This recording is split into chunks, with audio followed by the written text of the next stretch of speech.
récupère ce que tu as perdu. Amen. Est-ce que quelqu'un a perdu quelque chose ici qui lève la main? Moi, il y a des choses que j'ai perdues, mais j'aimerais les récupérer. Amen. Quand on perd quelque chose, on a toujours envie de le récupérer. Il faut que tu récupères. Dieu, ce matin, te donne l'opportunité de récupérer des choses que tu as perdues. Amen. Peut-être que tu as perdu de l'argent, tu as perdu la santé, tu as perdu je ne sais pas quoi. Et Dieu te donne ce matin la possibilité de récupérer ce que tu as perdu. D'une manière ou d'une autre, tu pourras récupérer les choses que tu as perdues, si tu as la foi ce matin. Amen, amen, amen. Vous savez, on peut perdre des choses de plusieurs manières. D'abord, avant de récupérer ce qu'on a perdu, c'est qu'au préalable, on a perdu ces choses-là. Et on peut perdre des choses de plusieurs manières. On peut perdre les choses en les oubliant. Tu avais quelque chose, un téléphone, tu es rentré dans un taxi, à la descente, tu as oublié le téléphone et tu l'as perdu. Par l'oubli, on perd souvent les choses. C'est pourquoi prie beaucoup pour que tu n'aies pas un cerveau qui oublie facilement. Il y a des personnes, par exemple, qui oublient où ils ont mis, où elles ont mis de l'argent. J'ai rencontré quelqu'un qui, à chaque fois, perdait de l'argent. Mais l'argent, en fait, à chaque fois qu'il met de l'argent dans un endroit, il ne se rappelle plus, il ne s'en souvient plus. Et souvent, il perdait de l'argent comme ça. Ça, c'est un peu comme l'écureuil. L'écureuil, il ramasse des noisettes, il les enterre, mais il ne sait plus où est-ce qu'il les avait enterrées. Et l'écureuil, lui, il a une bonne technique, c'est qu'il doit enterrer beaucoup. Parce qu'il n'a pas un grand cerveau pour retrouver ce qu'il a perdu ou ce qu'il a planté. Il perd souvent les choses. Mais comme il a planté beaucoup, il a beaucoup planté, donc disons, il a beaucoup enfoui des fruits en terre, il peut en récupérer certains. C'est pourquoi on dit toujours que l'écureuil, le fait qu'il ait enterré des fruits partout, il permet à ce que le fruit là puisse pousser dans d'autres endroits. Donc on peut perdre des choses par l'oubli. J'ai oublié et je ne sais plus. Et la chose, je l'ai perdue. Vous êtes d'accord avec moi? On peut aussi perdre les choses par maladresse. Par maladresse, ça veut dire que toi-même, tu n'as pas bien gardé la chose, tu n'as pas bien tenu la chose. C'est comme, par exemple, tu avais un verre, c'est comme tu as un œuf. Par maladresse, ça peut tomber et tu perds tout. Combien beaucoup de personnes ont perdu des choses, des valeurs, par maladresse. Ils n'ont pas été adroits. Ça, il faut faire très attention aussi. Parce que tu es un enfant de la production. Dieu va te bénir. Il y aura la production chez toi. Mais ne sois pas maladroit. Celui qui est maladroit, parfois, il dépense inutilement. Sans calcul. Il sort, il a gagné 500 000, il a mis 200 dans la poche. Ma poche, il ne sait pas où il va. Et là, il peut perdre facilement de l'argent. Il dépense ici, il dépense là-bas. C'est une maladresse. Celui qui est adroit, il fait ses calculs. Il ne dépense pas n'importe comment. Avant de dépenser, il a déjà fait son calcul. Donc, on peut perdre. Quelqu'un venait me voir un jour que, pasteur, il faut prier pour moi parce que je n'arrive pas à réaliser des choses avec l'argent que je gagne. Je lui ai posé la question, tu gagnes combien? Il m'a expliqué. Qu'est-ce que tu fais quand tu gagnes ton argent? Il a commencé à me parler. Il dit, bon, parfois, celui-ci vient et telle chose qui arrive. Et puis, quand je sors, je vais en ville ou au marché. Dès que je vois quelque chose, ça m'attire. Je suis attiré pour acheter la chose, même quand je n'avais pas le programme de l'acheter. J'ai dit, ça, c'est une maladresse. On n'achète pas comme ça. Le marché est toujours flatteur. Quand tu vas au marché, tu vas trouver plein de bonnes choses. Et toutes ces choses-là ne t'appartiennent pas. Quand tu n'avais pas là, le calcul de la chose, n'achète pas. Et je lui ai dit, désormais, quand tu pars au marché, va avec la somme seulement de la chose que tu partais acheter au marché. En fait, je lui ai montré comment on peut quitter cette maladresse-là pour ne plus trop perdre de l'argent. Il y en a qui gagnent parfois, qui gagnent beaucoup d'argent, mais qui ne savent pas comment utiliser. Parce que dès que l'argent arrive, ils deviennent maladroits.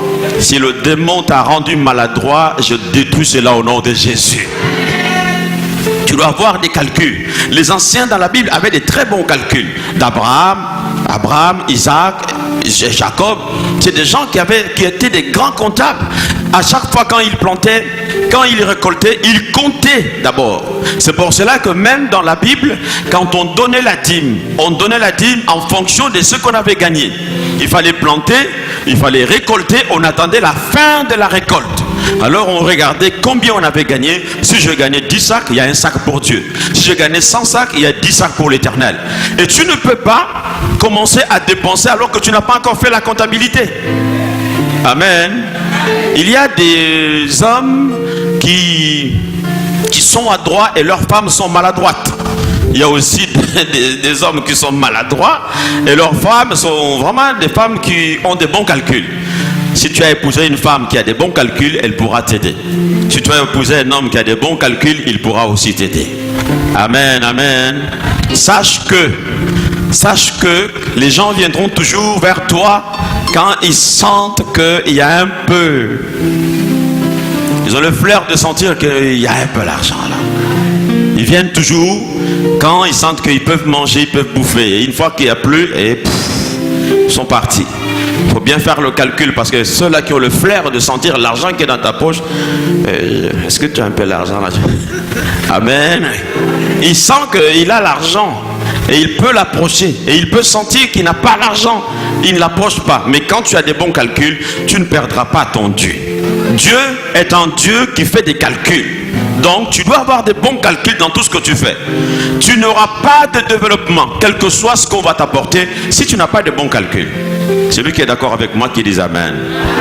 Tout est question de calcul, tout est question d'organisation. Dieu est un Dieu d'ordre. Amen. C'est ce que je dis toujours aux écoliers, aux étudiants.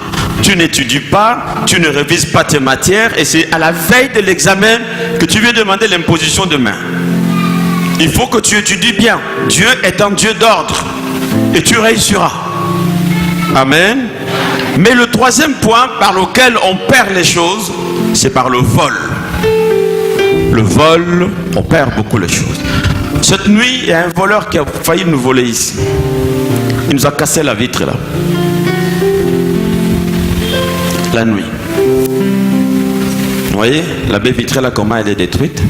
Le voleur, il voulait rentrer, s'accaparer de nos choses. Et s'il avait pris les choses, on allait perdre. On n'aurait même pas eu les instruments qu'on a ce matin. On n'allait pas danser comme on a dansé ce matin. Parce qu'il aurait pris les choses qui nous appartiennent. Nous perdons, la plupart des choses que nous perdons, nous les perdons par le vol. On nous vole les choses. Et même quand on nous vole, que cela soit de manière naturelle ou de manière mystique, c'est-à-dire que aussi l'ennemi peut permettre qu'on te vole souvent des choses. Il y a des esprits comme ça qui permettent à ce qu'on vole ce qui appartient à quelqu'un. Même quand il y a un domaine de la sorcellerie, il y a toujours ces moyens par lesquels l'ennemi va passer. Soit il te rend maladroit, soit il te donne un esprit d'oubli. Tu oublies souvent des choses pour que tu ne gagnes pas ou que tu ne retiennes pas ce que tu gagnes. Tu perds souvent ce que tu gagnes. Le vol, c'est le moyen par lequel nous perdons beaucoup de choses. Il y a des gens qui sont devenus aujourd'hui totalement ruinés parce qu'on leur a volé les choses qui leur appartenaient. Tu dois faire attention pour tout ce que tu gagnes. Pour tout ce que tu gagnes, sache que les voleurs, ils te guettent. Le voleur ne va pas à un endroit où il sait qu'il ne gagnera pas. Il va à un endroit où il sait qu'il en sortira avec quelque chose. Je parle à une église. La Bible parle du vol. Jésus a dit, le voleur ne vient que pour voler, égorger et détruire. On parle du vol dans la Bible. Jésus a dit encore, si le maître de la maison savait à quelle heure viendrait le voleur, il veillerait toute la nuit. La Bible parle du vol. Parce que le voleur, il vient te ruiner. Le voleur, il vient te détruire.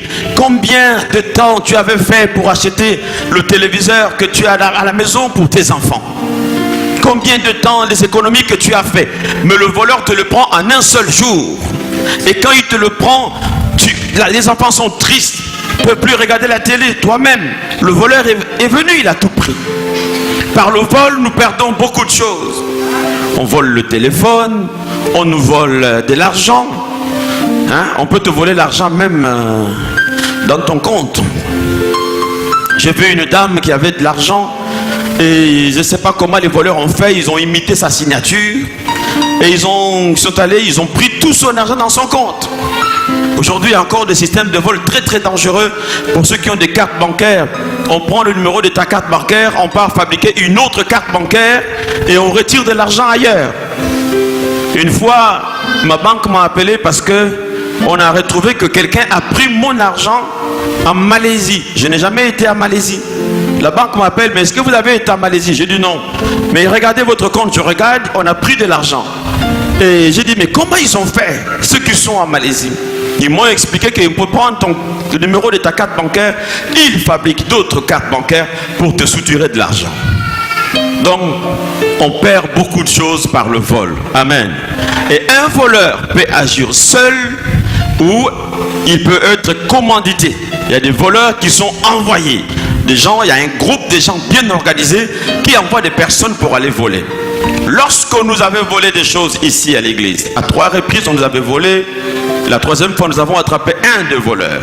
Et grâce à lui, on a découvert tous les réseaux qui avaient été arrêtés. Et dans le réseau, on a découvert la personne qui les envoyait pour aller voler les choses, même dans les églises. Donc, on peut être victime d'un vol par une seule personne. On peut être aussi victime de vol de tout un groupe, de tout un réseau. Et quand c'est tout un réseau, c'est très dangereux. Amen. Dis Amen. Si tu ne dis pas Amen, je ne te dis rien. Dis Amen. Mais le Seigneur ce matin te promet que tu récupères ce que tu as perdu. Amen.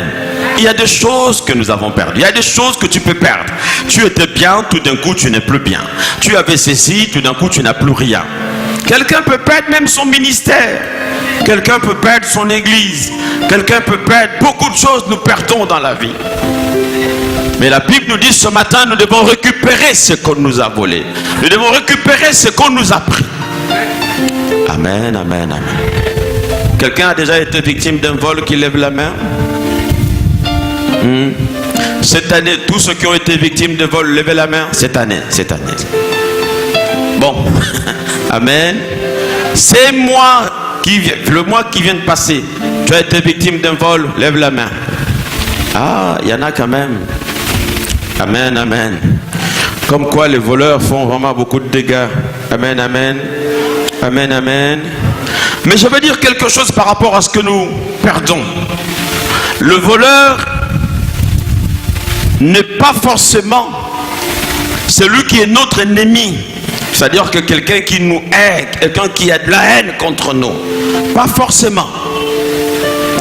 Et le voleur n'est pas forcément aussi celui qui est loin. Parfois tu cherches ton voleur loin.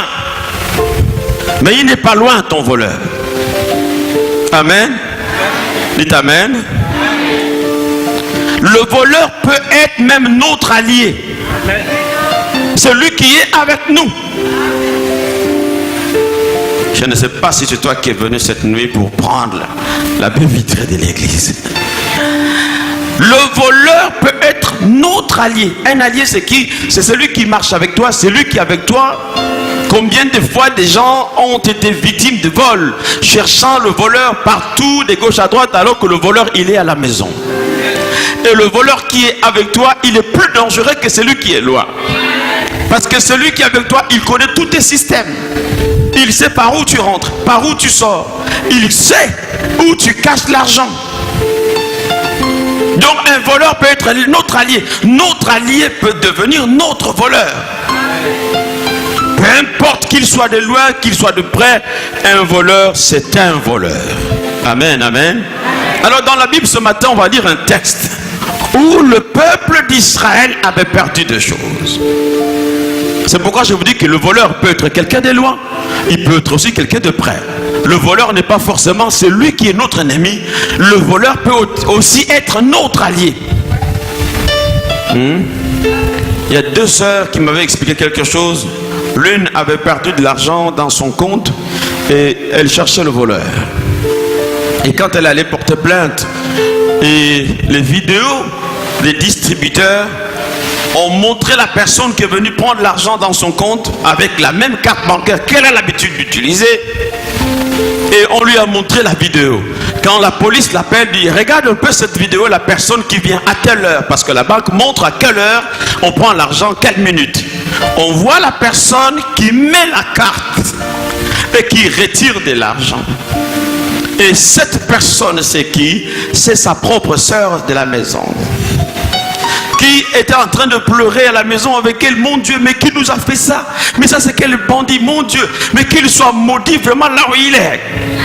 Elle se maudissait elle-même parce que c'est sa propre sœur. Alors elle a pris, elle a demandé à ce que la police vienne à la maison.